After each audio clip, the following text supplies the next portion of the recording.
He had a thing where he was like, here's the cap. You can't make more than 350 grand. I got to a point in there where I was just above his cap. It didn't make sense for me to work an extra 10 hours a week. Think of your compensation plan as a set of instructions for your salespeople. You want to incentivize them to do the things you want them to do. And that shouldn't involve a cap for hunters. Welcome to the Business Builder's Playbook, the show that breaks down the systems and strategies behind predictable revenue growth to win in business. In each episode, we're diving into the proven strategies that separate the winners who scale from the losers who fail. This show is sponsored by BDR.ai, the AI-powered business development platform that automates your outbound prospecting so you can focus in on closing deals instead of chasing leads. Let's get started. Welcome, everybody. My name is David Bush, and I get a chance to be your host and moderator today for this exciting conversation, Q&A discussion on sales hiring secrets, the 7 strategies to hire salespeople who actually sell. And today I have with me the amazing, the uncommon Walter Crosby, who is the founder of Helix Sales Development and the creator of the sales hiring secrets concept. And he's going to be sharing with you today some amazing strategies and also revealing some blind spots. We're going to talk about 7 specific blind spots that can also double as strategies. We're going to give you an 8th even bonus strategy that's going to uncover another blind spot. And I know that you are going to become awakened. You are going to see things that you have not seen things in the same way in the past because of Walter's vast experience and expertise and education on the concepts of sales integration, not just sales training,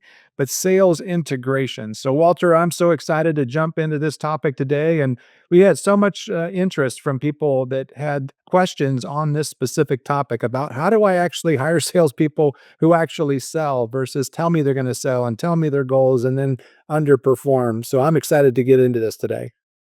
I'm excited to be here. I've been looking forward to this conversation for a few weeks now. Yeah, well, you've built a repeatable system to fix what many revenue leaders, CEOs, business owners, founders are in desperate need of fixing. And if you could maybe give everybody a little bit of a background and just bring them up to, what put you into the position today where you're known by many of those who are familiar with the EOS traction system, EOS implementers, as well as businesses that have been running on EOS and beyond that, people that don't even know anything about EOS, that you have become the go-to expert on sales integration. Talk a little bit more about what brought us here today. Well, thanks. I've been in sales for 40 years, right? I'm old.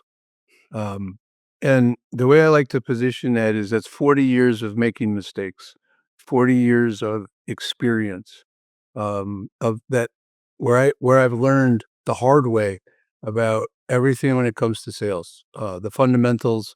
And about 10 years ago, I created the agency I have now, um, because I wanted to do something.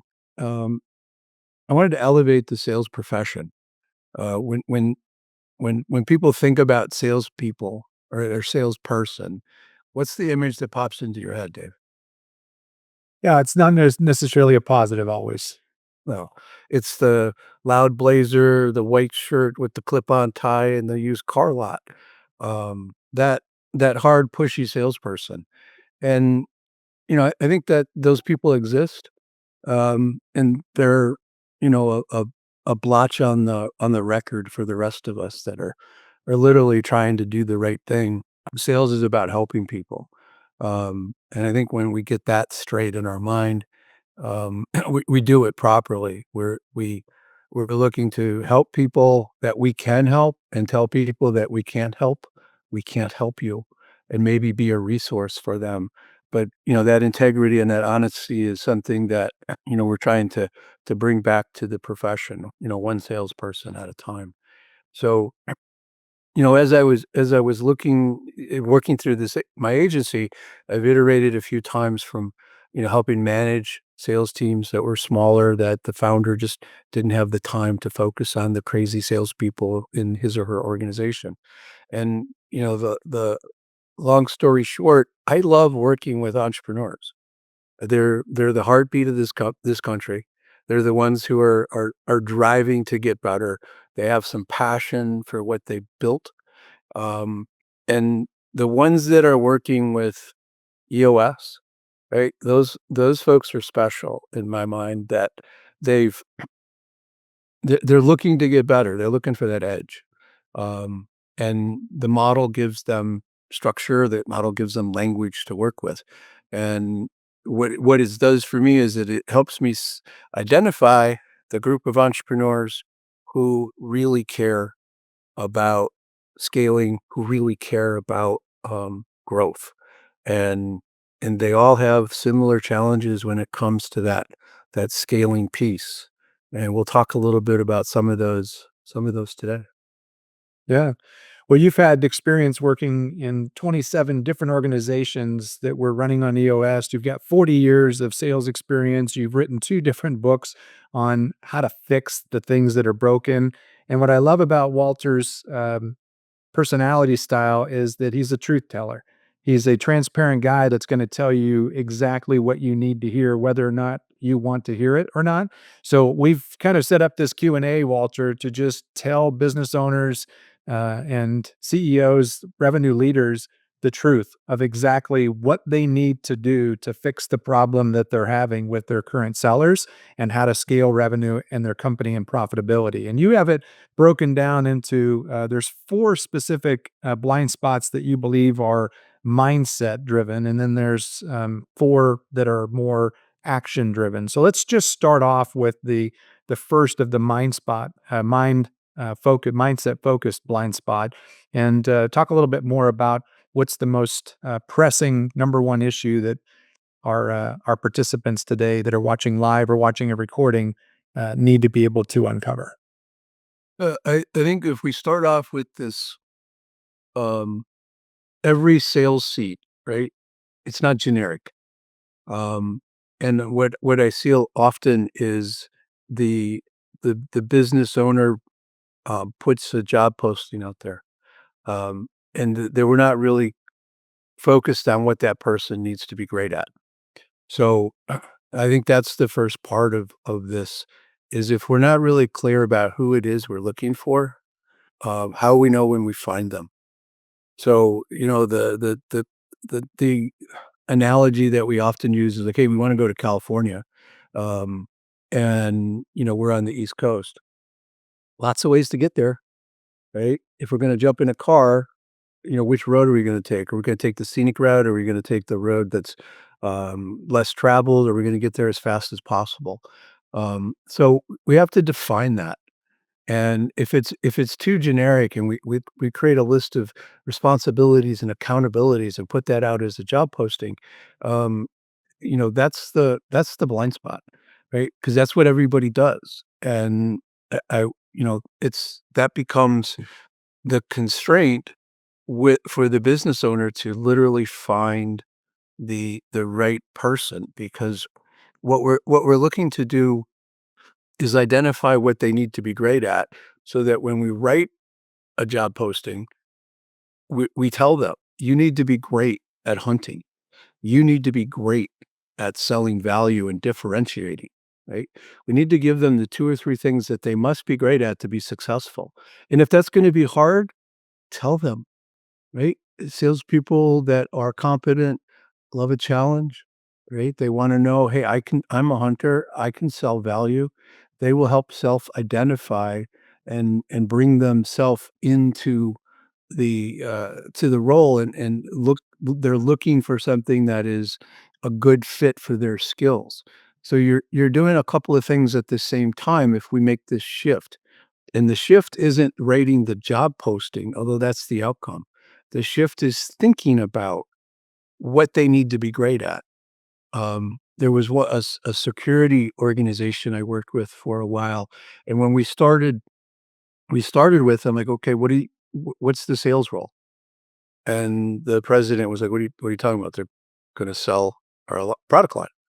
Like, "Yeah, but what does sell mean here?"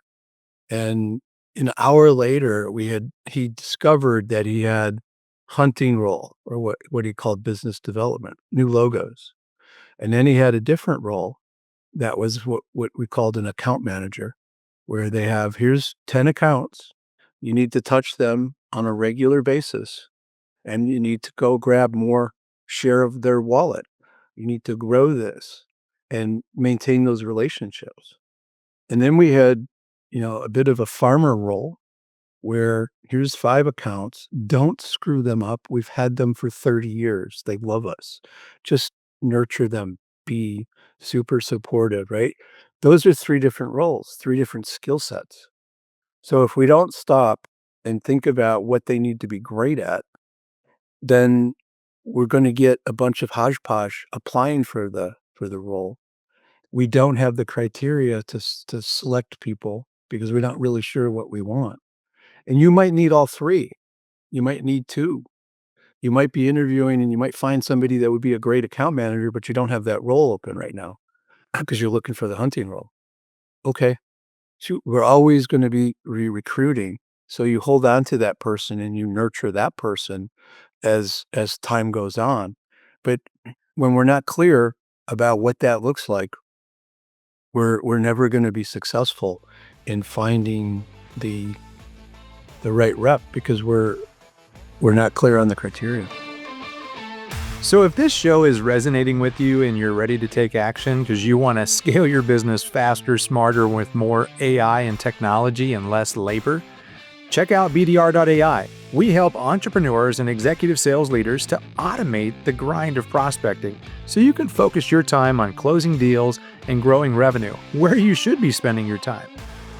With AI-powered data, digital outreach automation, and done-for-you prospecting systems, you'll connect with more qualified leads, book more appointments, and build predictable revenue without adding more hours to your week or the week of your staff.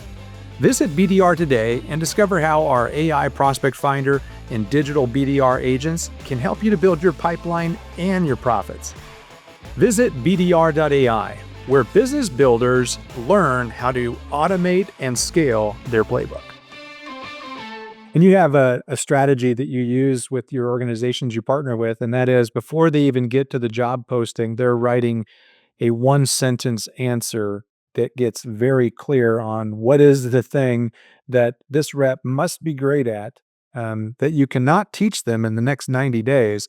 And you're saying, basically, if you can't answer that question, you're not ready to hire. Explore that a little bit further and talk a little bit more about how you've done that with other companies. Well, we use the security company as an example. They were taking a shotgun approach. They just wanted, quote unquote, a salesperson, but they really were looking for a biz dev role. They really needed people that could go knock on a door, open up new accounts. Now, they were clear about what tier that they were looking for, right? They had some smaller types of companies that were for a certain product niche, and then they had larger, more enterprise type customers. So what we divided was there were 2 different business development roles, right? But it took really getting clear and asking questions about what we needed to achieve. What's the outcome that this salesperson needs to get to? And if they do X, is that gonna be satisfactory? And if we set them up to fail, that's not the salesperson's fault. That's our fault as leaders to put the right, to pick the right person, right? Right seat, right person. And if we don't align that, we're gonna fail before we start. So it's worth taking some time to think about the roles in a different way and to think about with great clarity. What are the accountabilities for that? What's that scorecard gonna look like for that individual? And then you can start to create the right job posting. But what we're really trying to do is attract a right person and repel the wrong person. So if we're looking for a hunter, you're not gonna find very many farmers that do that, right? They're not gonna be interested, or the job posting will scare them away. So what we're doing is saving time, not having to sift through a bunch of resumes, um, and we're helping create the criteria before we start. But most importantly, that mindset really has to shift from everybody that's gonna be going through that process. We get the CEO to help set that strategy, be really clear about what it is that we want, and then they can step out of the process and come back in at the end to do that final interview and make sure it's a perfect fit, make sure they're comfortable with the individual. In the interim, that's where all of the hard work is done, and we can help that team member, that hiring manager do it well. Yeah. I know that you talk about using a sales hiring scorecard to really define the seat. You want to talk a little bit more about the five different categories of that scorecard? I mean, there's a variety of elements to that, and it really comes down to what is important with each customer, or each client's, needs. We're we're looking for a scorecard to create objectivity around that. So when you have a scorecard for your L10 and we're looking at what that individual is going to be responsible for, we're doing the same taking that concept and applying it to the each stage of the hiring process. So we're looking at, their ability. We use a tool to assess their predictability of being successful in sales. And then we do a phone screen that is evaluating their ability to follow direction and be articulate and them explain why they might be a fit. And then Mm. sometimes we do a culture interview. When a company really has a culture locked in and that's really important, um, it doesn't matter if they got all the skills in the world. If they're not gonna fit the culture, let's not waste our time. If we can find out if somebody's like, I had one client who like, no, they had a no dick policy, right? A little colorful, but it was accurate. They just didn't wanna have people on the team that were gonna spoil the culture and create and rock the boat. So, figured that out first. If they couldn't play nice in interviews, they certainly weren't gonna play nice later. So we're thinking about selection rather than hiring in that process and Yeah. weigh the bias. Definitely ends up preventing a bigger problem afterwards. And as Brian Tracy says, the longest day in a business owner's life is the day that they lose confidence in one of their key people and the day that they fire them or transition them. And yeah, hiring somebody that doesn't match those key components of what you're trying to accomplish is just going to be a frustration for everybody. So let's talk a little bit more about blind spot number two, sticking with the mindset blind spots.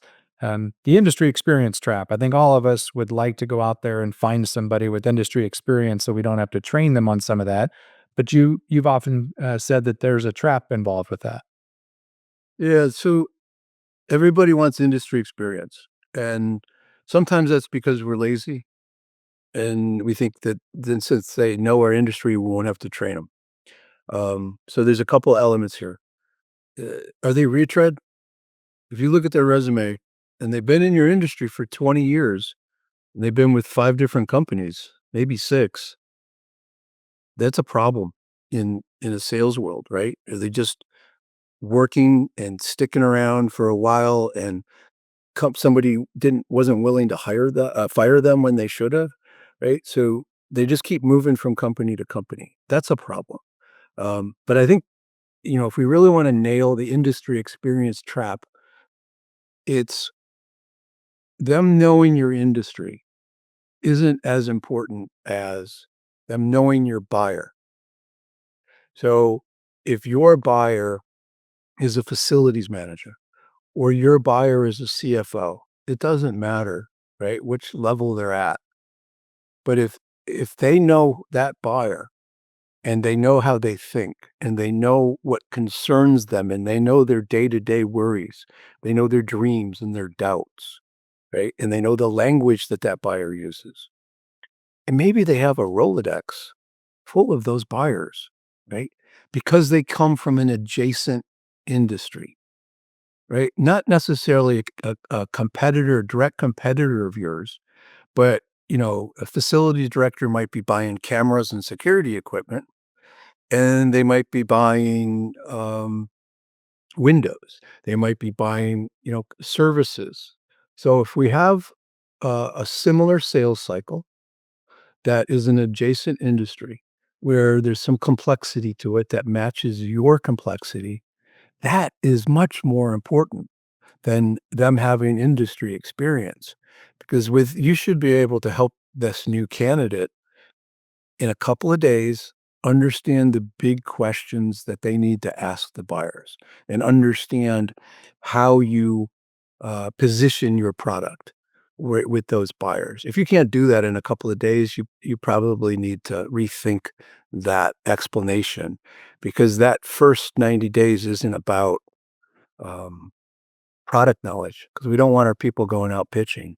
We want them to understand our ICP, our ideal client profile. So the people that have a leg up are those adjacent industry salespeople. And if you open it up and you list in your job posting those other industries that have an advantage, like we're looking for people who've sold these other products or services to this buyer, right? Now you've expanded your audience. You've expanded the opportunity to find somebody. You made it a little bit easier, but it's narrow enough to know that you can start to talk to them. Do they really know your buyer? What tell me about some of the deals you've done that were and, which buyer was helping make those decisions. And if the buyer's table is similar to yours, you got a leg up. So that's a big mindset shift that is adjacent to the industry, but that industry experience, I've always just called it bullshit. It's really that. Yeah. Yeah, and I remember back in the day I met with an athletic director, and he talked about I was a football player, and he said, one of the best coaches that he's ever worked with in his organization was somebody that didn't just look for people that could play the sport that he was coaching. He looked for people that were athletes that he could teach them how to play the sport that he was coaching, and he actually brought in people of different sports to actually play the sport he was coaching, and that was one of his strategies to develop a very high performance team that won a lot of championships, was looking for people that had capacity to do the things that he needed people to do rather than just having a specific sport experience. So I could definitely see some analogies with that. Talk a little bit more about how that looks in a implementation strategy. I know that you've used, the OMG process. You've used assessments that really help understand sales DNA and things of that nature. Is there any other resources that you highly recommend as a part of your process and system? Well, let me go back to your analogy with the coach. That was a coach who really knew that he could teach and coach an athlete. You can't teach somebody to run fast. You can't teach them to jump high, right? But you can teach them the technique for that particular role, right? If they're an offensive lineman, if they're a linebacker, right? Whatever that is. So that's a perfect analogy with sales. Um, we want them to have the skill sets that are going to make them be successful in the role. So some of that is, do they know our buyer? Some of it is having a predictability of we use an assessment tool that's very specific. It's only for salespeople and only for sales managers and leaders. We don't evaluate how smart they are. We don't evaluate whether they can spell well. We don't evaluate whether they're, how they like to be managed. What we're evaluating is will they be successful in your role based on 21 core competencies. So we divide those up into do they have the will to sell, right? Do they get it? The sales DNA, which I like to explain simply as what's going on between their ears, right? That's the do they want it? And do they, have capacity for it? That's their skill sets. And that's the other piece is the tactical skills that a salesperson has. So we can look at that and evaluate whether or not they will be successful in a particular role at a particular company, selling to your customers at a particular price point, because we put all that data in there. And what pops out is 90% accurate and predicting success, right? Because there's lots of variables, um, but the point is we're using one more data point to help the EOS model have some teeth, right? GWC is a great tool, but if you're using it by flying by the seat of your pants, right, and you don't have really good data, it's a guess. And what I think entrepreneurs, if you give them good data, they know how to make good decisions, right? They have all the tools. So this is just giving them our process is giving them a dossier of information on a person. Resume is a data point, right? There's always bullshit in a resume. We'll talk about that. Um, but every element of our process is about qualifying and disqualifying candidates. And I've gone through many interviews where I've been on the candidate side, and I can tell you I controlled an interview simply because my sales skills were better than the hiring manager. Uh, and that's not what we want. We want to be able to keep this objective, keep control, keep that candidate on their toes. Yeah. Well, we've talked about two different blind spots specifically around the mindset, and that was the industry experience was number two, and then the generic seat being number one. Now, let's shift into more of the action blind spots. And you talk specifically about the vanilla job post, which I'm sure complements out to the concept of making sure that you've got a generic or using the generic seat concept. But talk a little bit more about that vanilla job posting and how that can be a real blind spot to hiring those sellers that actually sell. Yeah, so the blind spot for CEOs and HR people is that they think they have to be super polite and very generic, and how great everything is, right? And let's start. Let's pivot that. Let's start to think about treating a candidate politely and professionally. It goes without saying, but also treat them like how a vendor is going to treat, right? How you treat a vendor, right? And how their prospects are going to treat them. They're going to be challenged.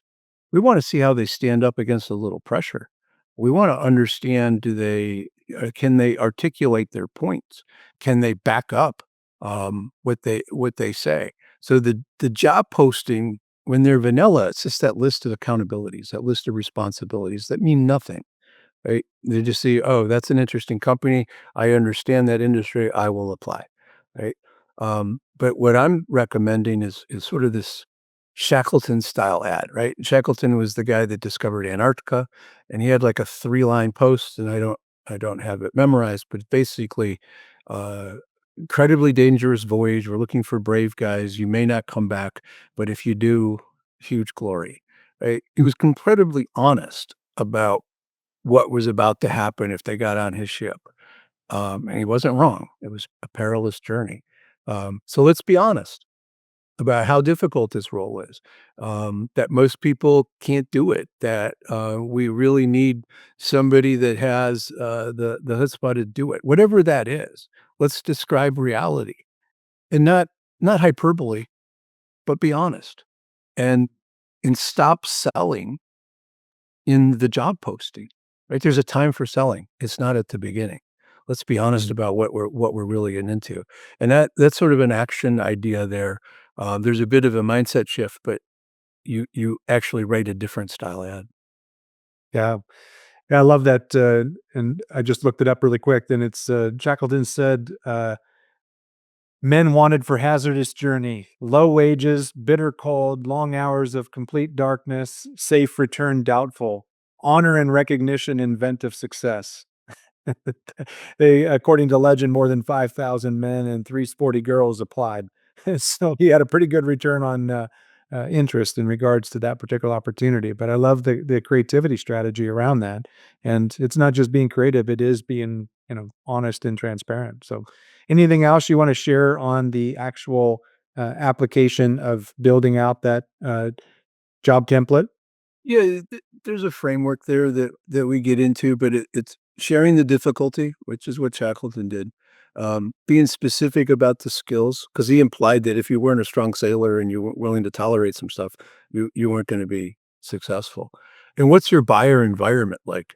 Right? Is it a 6-month sales cycle with 3, 4 decision makers?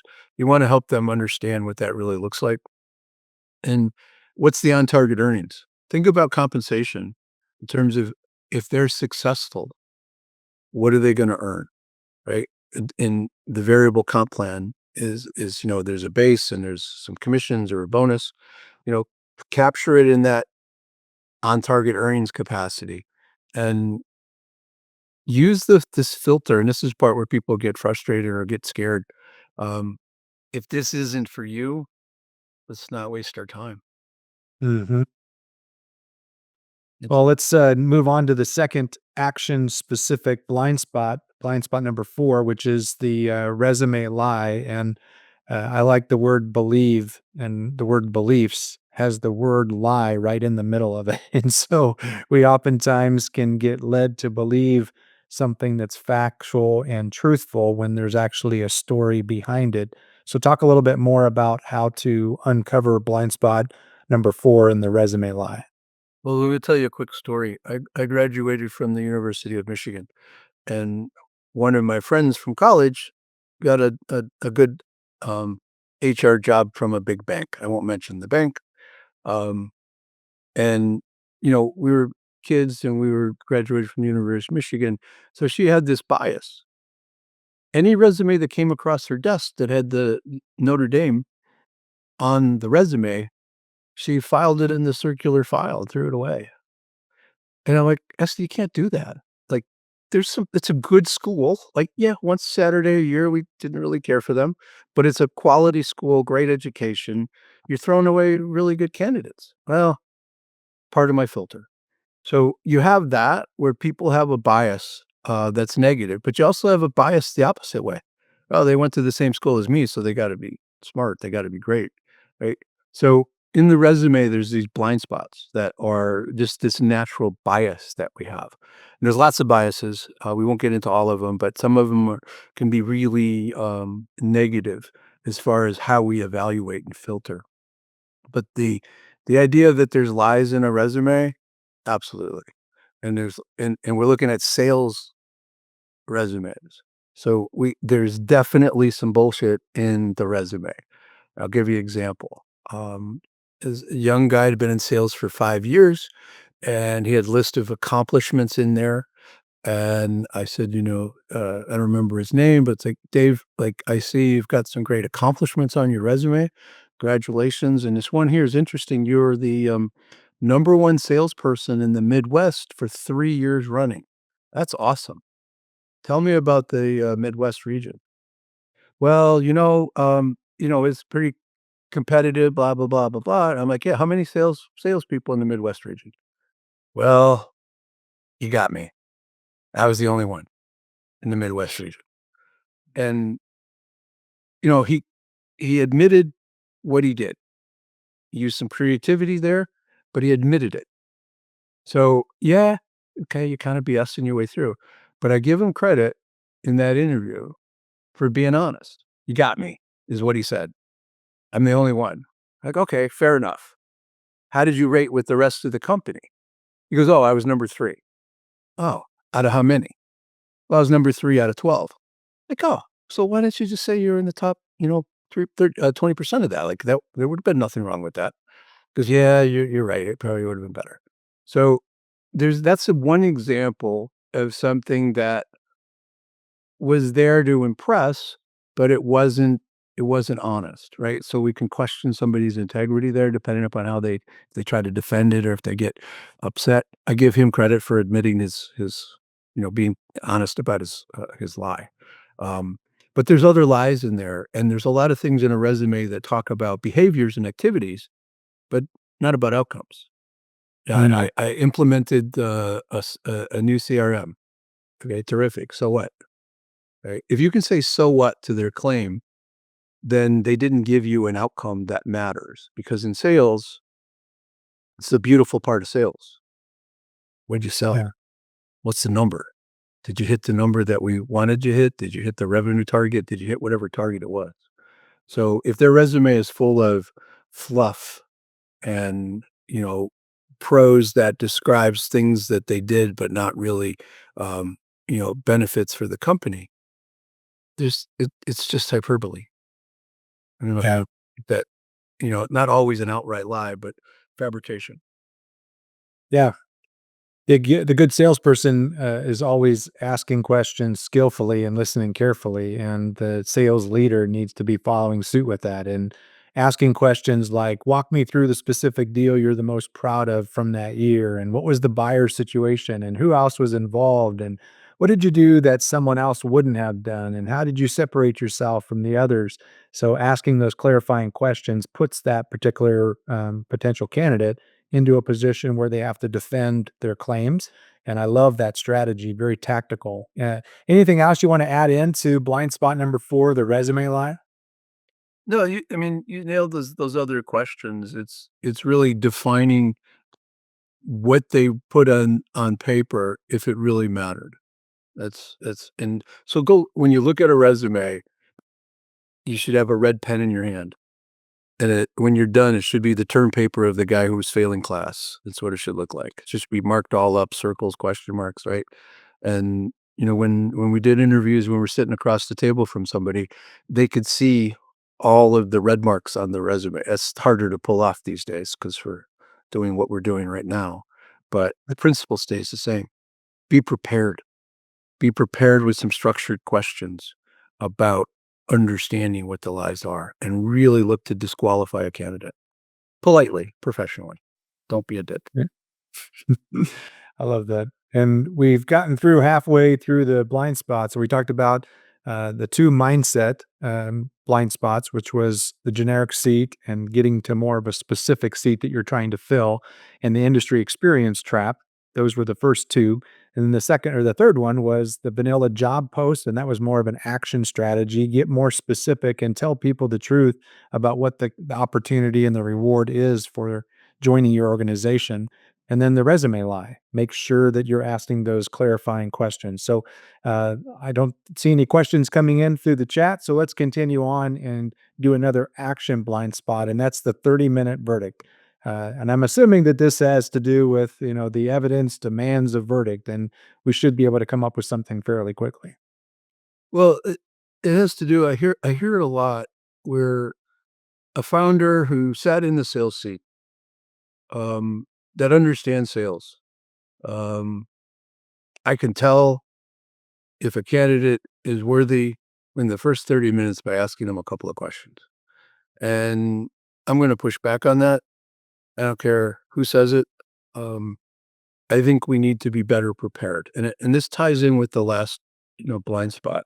Um, when we're looking at a role, especially if it's an important role in the sales organization where they're hunting, we wanna make sure we have at least 5 structured questions that we're gonna ask every candidate about the role and about their background to make sure that they fit.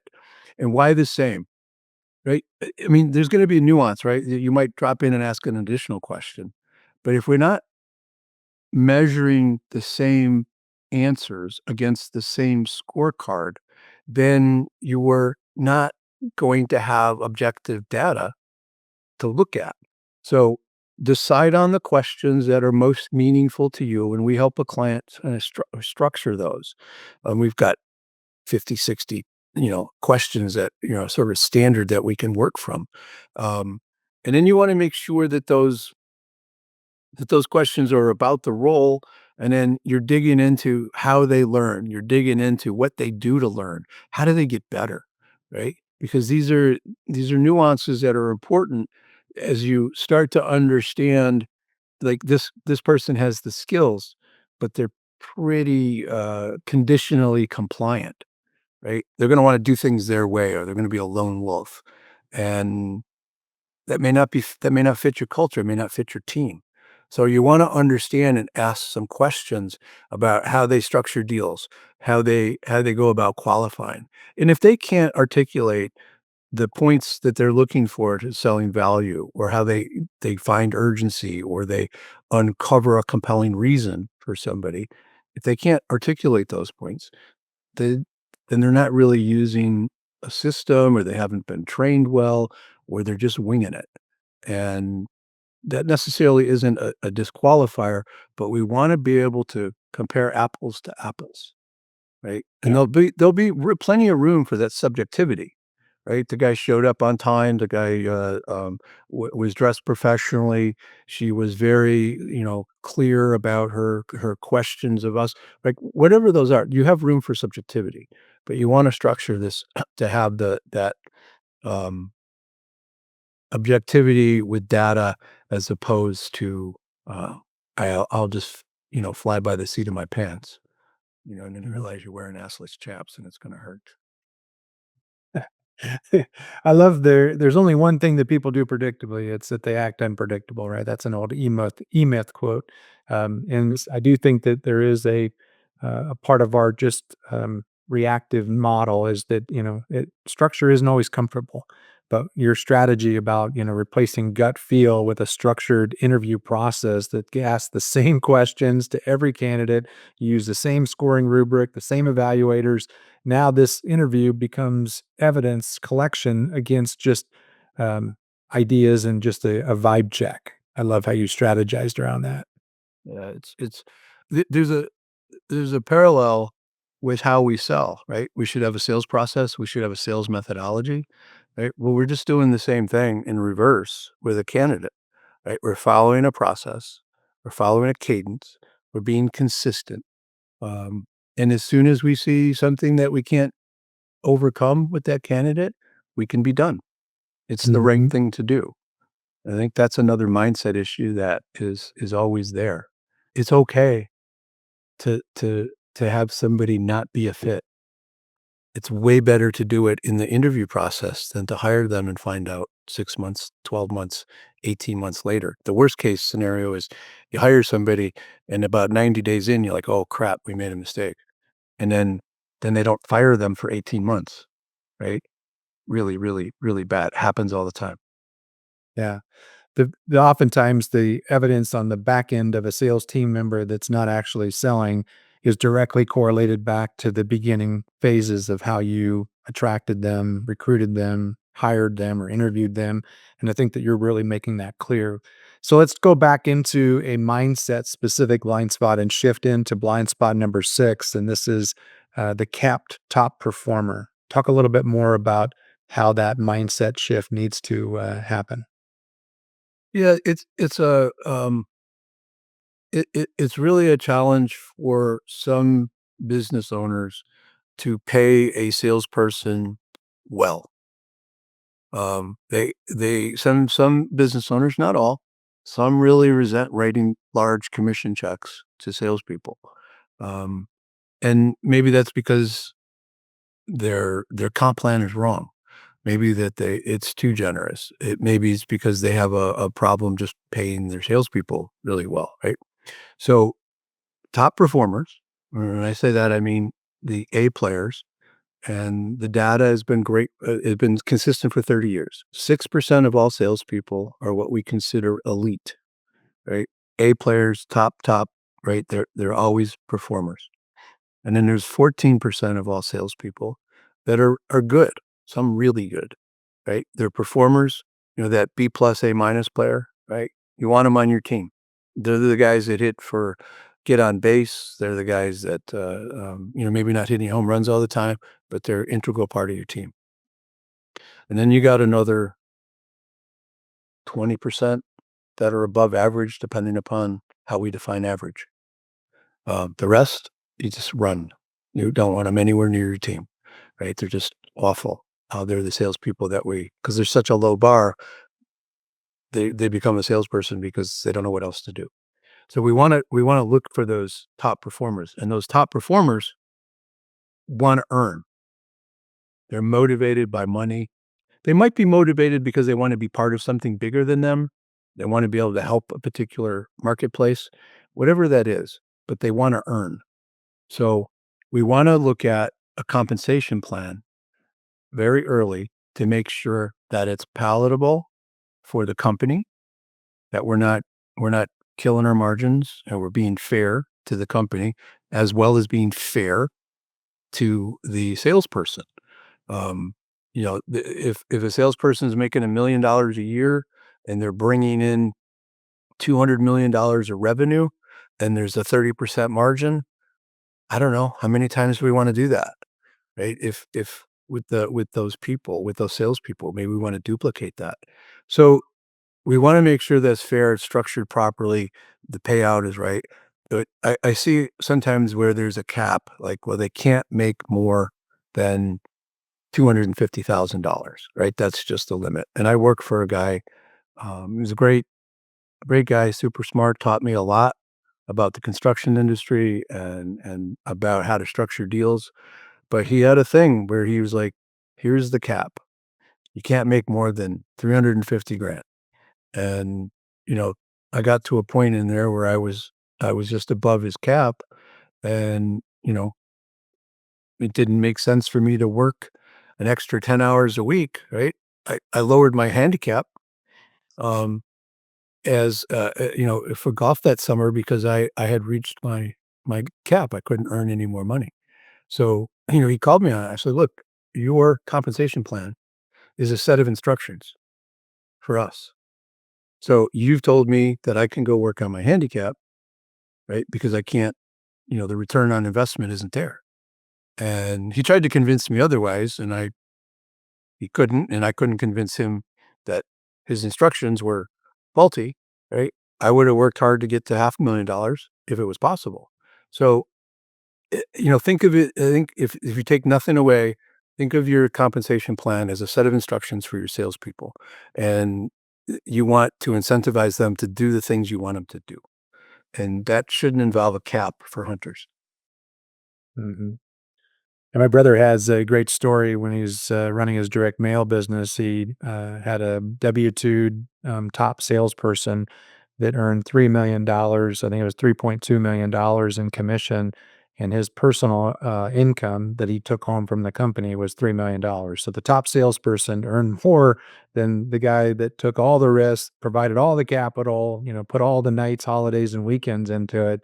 But that was a mindset shift because he knew that if he could end up getting the top performer to have an unlimited cap where he could earn a tremendous amount of money, he would attract a whole lot more top performers into his organization, which you see this in professional sports all the time, Walter, right? I mean, you see organizations that struggle to win a championship because they are focused specific on being responsible with their salary cap, not necessarily being driven towards winning championships. So I'm just kind of curious, based on your background and any stories that you maybe could share of specific examples of owners that are revenue leaders that actually made that shift and immediately started to see things change in their ability to find salespeople that could really sell and be a leader in the marketplace and see revenue growth and scalability. Any examples of specifics that you could share? Yeah, there was a small company. They were distributor of promotional materials. They were only doing 3 million or so, family run business. They were doing fine. They had low overhead. Um, and they had a couple of salespeople who were just taking orders, but they called them salespeople. And, I said, here's the issue. Here's what they're doing and here's what they're not doing. And here's a plan to move forward. We try to help them see where, like, you can take a horse to water, but you can't make them drink, right? But we can make them thirsty. So we tried to help them see that if they did these two other behaviors, because they would be compensated more, that they would earn more money. So of the two, one of them said, "Oh, wow, I can earn an extra 50 grand. That's going to help me do this and this for my kids. Help me. Like, what do I need to do?" The other one was like, "Eh, I'm fine." So uh, we helped the other one realize that she was in the wrong seat, that it wasn't optional, that she needed to do all of the behaviors we want to do, not just the ones she felt compelled to do. And then we're like, "Look, the other salesperson, she's doing great. She's earning a lot more money. Um, so in a few months, we gave her all the chances in the world, and we made a change and hired another salesperson." So it was all tied to tweaking the sales plan so that they got a little bit more of every extra dollar. And again, instructions. We help them see that if they did this extra thing, sold a little bit more, ask a couple of different questions, their income would go up substantially. That's great.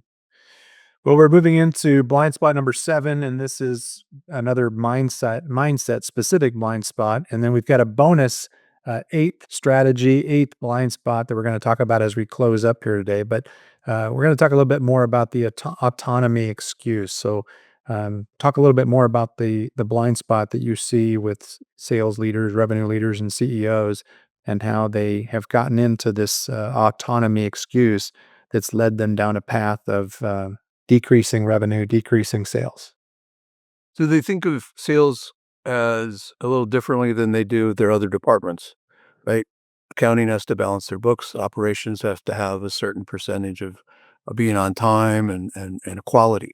Um, and when we look at sales, we think, oh, there's this alchemy that's going on, this magic that happens that we don't really truly understand. So because we don't understand it, sometimes this idea is that we just need to let them be, give them the room to operate.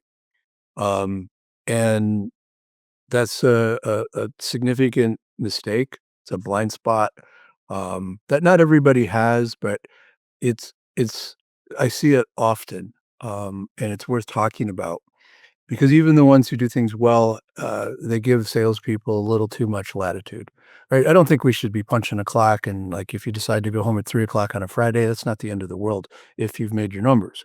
However, um, accountability needs to be in place. We need to have clear expectations about what is expected to hit in the metrics. We need everything to be clear, and accountability can be handled in 15 minutes on a monthly basis. And people that are performing love accountability because it turns into a pat on the back. It turns into like, Dave, you're doing a great job. This is 3 months in a row you've exceeded your number. Your pipeline looks really healthy. How you doing it? Like, talk to me a little bit because I'm not really sure what else I can do to help you, right? So that's a very gratifying thing for a performer to hear the positives, and those people will say, you know what, I need a little help over here, or I'm a little concerned about this, right? They're always going to be looking for that edge. Sales is a very thin, fine edge business, and we're always looking for that little thing that's going to get us over. So autonomy really needs to be accountability, and we need to think about not giving them so much latitude, not micromanaging. So here's the expectation. We want you to do this, this, and this, and if you hit that, great. If you're not hitting your expectation and it's a little bit off, let's look at what it is that you're doing, what behaviors you're missing, what activities are not, and if you're doing all those things, maybe it's how you're doing it, right? So that's not micromanaging. Right? We're helping and we're defining and setting up the expectations. The last step of accountability really is you didn't hit your number 3 quarters in a row. You're not doing what we asked you to do. So we got to really take a close look at like what what are you doing? Right? And that's when the people that aren't performing push back. I don't need micromanagement. Really? I'm not micromanaging. We agreed on certain things and you're not performing. You're not giving us what we asked for, what you agreed to do. And since, we've set the expectation, we understand why it's important. We get to look at the details. So those people either find their way out of the organization or we help them out. But so I think about autonomy is you earn autonomy with accountability. And sales is great. Like you can the boss I told you about, like, I could take time off because he knew I handled my business, the numbers were there, and if he called me when I was out of town, I answered the phone, right? And, we had a great working relationship because there was a level of trust that I had earned over years of accountability, and owning my actions, even when I made a mistake, right? That I was the first one in his office to explain, "Boss, I screwed up. I don't know how to fix this. I need help." Right? That earned me more respect than my numbers. So, Think about autonomy as something we earn. Mhm.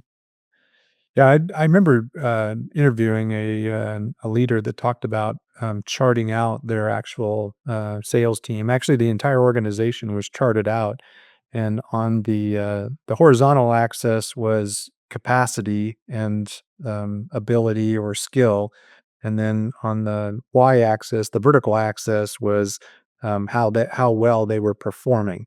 So obviously, the top right highest level of performance was people that had high capacity and high performance. And they talked about, charting every single one of your team members to identify where they are. And each conversation would be different relating to that actual individual and where they were with capacity and performance. And I love the way that you're talking about coaching people up and not micromanaging them, but getting into a sales coaching rhythm where you're actually meeting with them and you're saying, "Hey, here's what happened. Here's what you wanted to have happen. What's missing and what's next?" And being accountable. What is it? Stephen Covey says, "Accountability breeds responsibility," and I love that strategy. So let's finish up with the bonus blind spot, and this is the HR handoff. And then before we wrap up, I want to go into a little bit deeper, Walter, of how organizations can work with you to work through some of these blind spots and help them to increase their opportunities with inside their sales teams and business. So the the last the last blind spot, I think is probably the most valuable. Um, if you've gone through a hiring process and you found that A player, right, and you went through the hard work of getting that, and you did all the things well, or maybe you got lucky, right? We could be honest. Maybe you got lucky and you got an A player. You can screw it up in the first 90 days. You can literally screw it up in the first 3 days. I'll tell you a quick story. I worked for a company that, it was '08, right? Economy was a little dicey, to say the least in the construction space. So, they hired me, it was a good gig, and I show up on a Tuesday when they told me to, and it was like a surprise. They weren't ready for me. The HR lady didn't have anything there.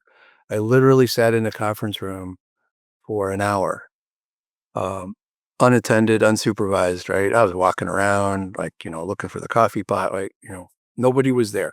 The guy that hired me wasn't around. So, really bad experience.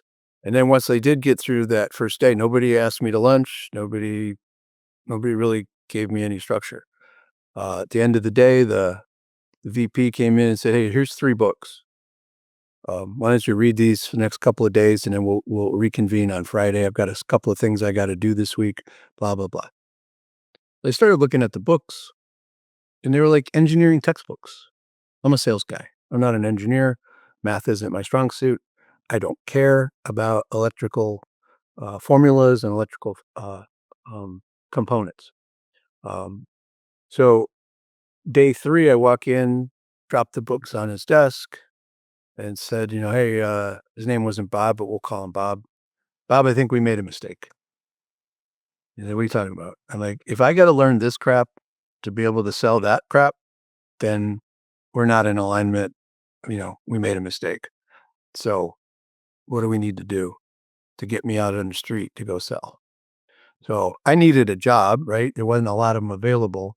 I was still stupid for pushing the envelope, but I got what I wanted, right? That was the start of them understanding that I was going to be serious. Um, so I tell you that story to say that when we start an employee, there is probably 4 hours, maybe 8 of orientation, right? And let's not confuse orientation with onboarding. Minimum onboarding is 45 to 90 days. And we should map out the first 2 weeks of somebody's employment. They should have meetings scheduled with the right people. They're gonna help them understand what they need to do. And this isn't product knowledge. This is where people focus on product knowledge. We wanna teach them about our ICP, and we wanna teach them how to sell our products. So you can actually start onboarding in advance of them showing up. Send them a package of your swag. Help them understand you're excited about it. Be ready for them when they show up. and then have it organized and be ready to teach them what they need to be successful. That's it in a nutshell. Yeah, just great onboarding experiences lead to obviously a launching pad, and oftentimes just like the shuttles, they got to use 90% of their fuel and 90% of their energy just to get them through the atmosphere. And if you don't do a good job at that, the whole mission is screwed. Yes. So, you've shared some amazing insights on these 8 blind spots, and each one of these is a very costly blind spot. And now we're awakened to them. How do we implement all of these things? And how does Walter Crosby and all of his resources help an organized or a leader that wants to get organized and get efficient on all these? Well, sales integration is something that I do. It's my passion. Um, so I think there's 2 paths for somebody that's listening or listening to the recording. I have a book called Inside Out: Why Strong EOS Companies Have Weak Sales Teams. That maps out the whole theory, the whole thinking on the 4 pillars of sales integration. It's all there. Um, if somebody says they watched the webinar, shoots me a DM on LinkedIn, I'll send them a free copy, a digital PDF. It's available on Amazon for less than $20, and maps everything out. All your tools, you can go from there. If somebody wants to go faster or is just curious, they can reach out to me through the website or through LinkedIn and say, "I'm curious." Um, I'm going to say this with great sincerity. Everybody that calls me is not a candidate to work with us. And I don't say that to be rude. You need to be in the right spot with the right mindset of being just damn tired of failure at certain things and really needing to scale. So if we don't have the right mindset and you'll be ready to go do the hard work, because it's not easy. It's bumpy. There's challenges involved. I'm there to help guide you through it and smooth it out. But it's it's uh um, it's exciting to watch somebody create the wins once they see the path. That's the joy here. We like to get paid, of course, but the joy is watching things change for an entrepreneur. Yeah. Well, just like Ernest Shackleton's ad, I think that you've just laid it out beautifully of being real honest and transparent. Of it is a challenge. It's a challenge to take these blind spots and actually apply them as strengths and strategies to scale. And hire or I'd encourage everybody to go pick up a copy of Inside Out. If you registered for this webinar live, you'll receive access to the contact information and all the links and things that you need. If you're watching a recording of this, you can look in the video description and there'll be more links in the show notes if you're watching this as a podcast or listening to it. So make sure you go out there and connect with Walter Crosby. What I had learned from Walter is that he's a serve first person. He wants to serve people, even if they're not a perfect candidate or client for what he's looking for. He'll be honest with you and tell you where you can go to get great next steps. And if you like this video, which I don't know why you wouldn't have liked it because it was all really fantastic information, share it with another revenue leader, CEO, founder, owner that you think would benefit. So, Walter, thank you so much for your time today and for sharing your expertise with us. Thanks, Dave. I appreciate it. Thanks for tuning in to the Business Builders Playbook. If this episode gave you some plays that you can start running in your business today, hit subscribe and share with another revenue leader who's tired of the pipeline grind.